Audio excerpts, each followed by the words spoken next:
Hey everybody, Lloyd from Sierra Bushcraft here, and I'm going to start talking today about lightweight backpacking. Now, a lot of people want to get out into areas like Ray Lakes, California, but to do that, you might have to invest quite a bit of money in a high-end pack. But what if we started removing some of the heavier things and maybe started looking at more traditional ways to camp and cook? Like here, we've only used these 4 metal tins, constructed everything else on site, and plan to cook entirely over the fire. With that, we're able to move with a much slighter pack and much slimmer and smaller gear setup. That's going to enable us to traverse more natural obstacles such as this beaver dam and not worry about having it collapse out from underneath us.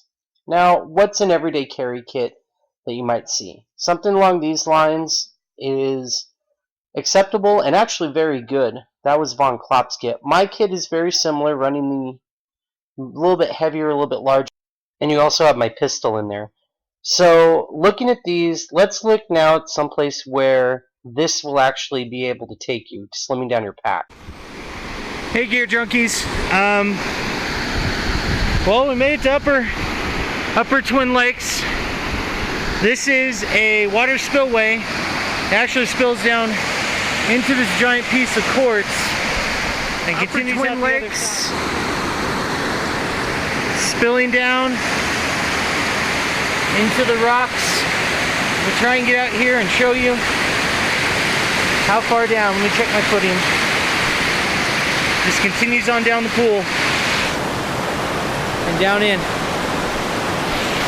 Upper Twin Lakes, California, near Huntington Lake. Okay guys, showed you the input. It's pretty crazy. The output is pretty calm actually. You can see the rock cave right up there. How it just very dulcetly comes on out and begins its downward stream. Pretty neat, huh? It's Lloyd from High Sierra Gear Junkies. Okay guys, that's where we were in the second video, down there standing on that rock. We've kind of picked our way up here. And let me see if I can get it through here. Depending on the wide angle of the GoPro, shoot straight down. We should be able to see the water straight down there. And hear the gentle gurgling as it picks its way out. It's awesome. It's turning around. It's about not even a quarter of a mile from where we started up at the top down here to where the exit is. So, you know, pretty cool. Definitely something worth checking out if you're in the area up near Upper Twin Lake, George Lake area in California, High Sierras. All right, now, going lightweight has its own problems. We need to start worrying more about rapid weather changes and other dangers when you move away from the ability and the comfort of having all of your gear readily available. You know, weather changing overnight, getting cold, how you approach problems, because now that you have lighter weight, you might be more inclined to boulder or even move out into less safe environments. We need to be very, very aware of how to mitigate some dangers. Okay guys, going into hiking techniques and everything like that too. Safety. Always be aware of where you're hiking. Since we are down in a lake bed that has spent quite a long time wet, this amount of sink was just from stepping in. That is quite a bit of distance. You can see it came up pretty high on that mug.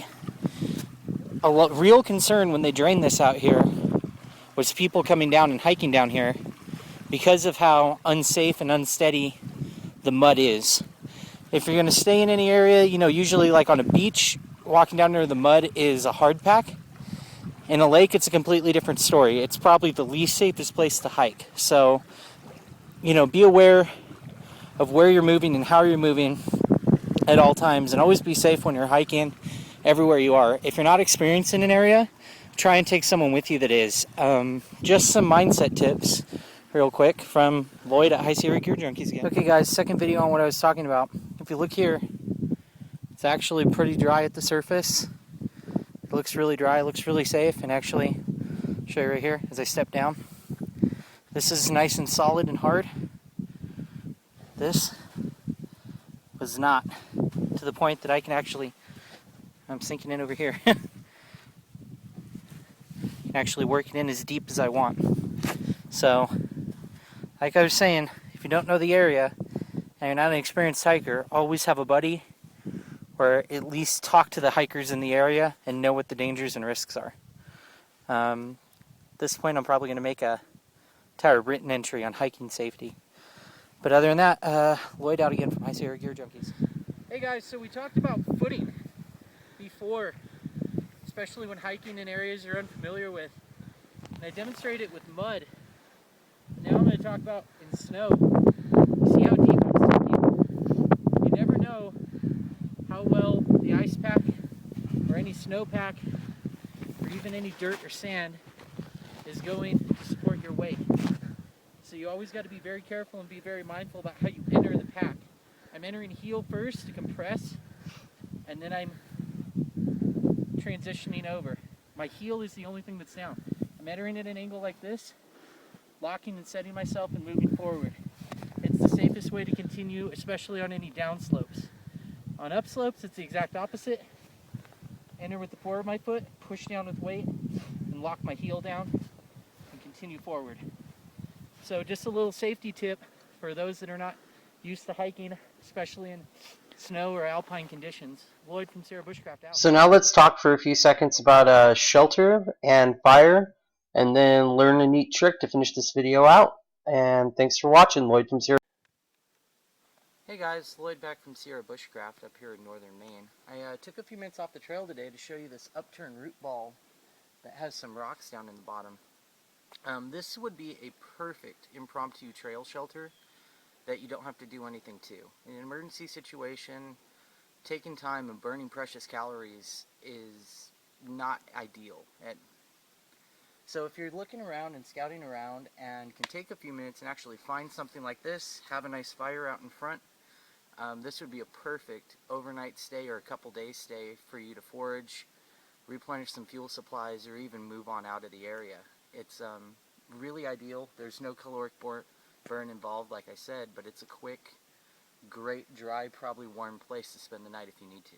So, Lloyd from Sierra Bushcraft out from the Jack Mountain Field School up here in northern Maine. Get down here. Alright, hey guys, Lloyd back from High Sierra Gear Junkies, up here still at the Jack Mountain Bushcraft School. I'm going to talk today about fires. Not really what you use to make them, you know. Kind of the in thing of the season is fire steels of this year. But really whatever you do to make your fire and start your fire, be it a match, a bick, a fire steel, anything like that, you first got to think about how you're actually assembling and building your fire, how much tinder you have in here, and if you have enough stuff to actually create a sustainable fire. And doing that, you know, you have to spend most of your time wisely gathering small materials and stuff that's a mixture of dried, semi-dried, and even a little bit of green stuff for later on down the line to actually continue fueling your fire into an effective coal bed to make your larger fires. So real quick, I'm just gonna, I'm gonna use kind of just like a ball of accelerant that I put together that is just mostly moss and these dried pine needles, which should catch fairly effectively. And I'm going to use a fire seal, like I said, because it's the in thing of the season, it seems. And there we go. And then here, I'm just going to slowly move my new fuel into the fire. Just kind of let it catch and start going away. Now what you're going to notice is, as it's going to go, it's going to start consuming the smallest fuel first, and then work its way into my twigs, into my shavings, and then up eventually into the larger sticks and everything like that. So that's just some stuff to consider when you're actually, making a fire and getting ready to have all your campfire activities, is how you're actually going to get it going. It's not so much, how you get it started, it's the techniques and methods you use to kind of sustain the fire and how you continue feeding it and everything like that down the line. Just some stuff to kind of think about. That's Lloyd from High Sierra Gear Junkies, still up here at Jack Mountain Bushcraft in northern Maine, and I think I'm going to call that an evening and hang out by my fire. Talk to you guys later.